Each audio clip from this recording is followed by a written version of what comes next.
নির্দেশনা ক্রমে আমরা ঐক্যবদ্ধ থাকতে চাই। গাজীপুরের কাপাসিয়ায় বিএনপি নেতাকর্মীদের হামলায় যমুনা টিভির ক্যামেরা পার্সন সহ অন্তত ১২ জন আহত হয়েছেন। শনিবার বেলা ২টার দিকে কাপাসিয়ার চাঁদপুর ইউনিয়নের চেরাগালি মোড় এলাকায় এ ঘটনা ঘটে। গুরুতর আহত যমুনা টিভির ক্যামেরা পার্সন রকি হোসেনকে গাজীপুর শহীদ আজউদ্দিন আহমেদ মেডিকেল কলেজ হাসপাতালে ভর্তি করা হয়েছে। তার অবস্থা আশঙ্কাজনক বলে জানিয়েছেন চিকিৎসকরা।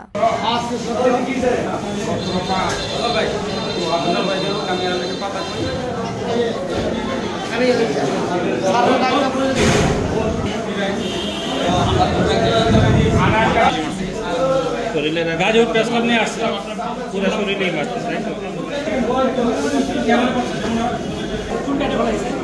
হ্যাঁ,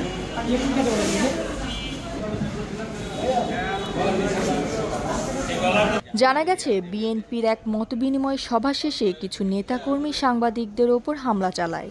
তারা প্যান্ডেল, মাইক ও আসবাবপত্র ভাঙচুর করে এবং যমুনা টিভির সাংবাদিককে মারধর করে ক্যামেরা ও সরঞ্জাম লুট করে নেয়।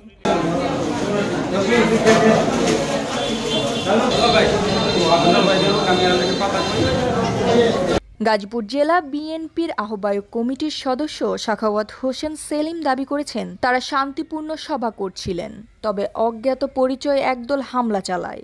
তিনি দোষীদের বিচারের দাবি জানান।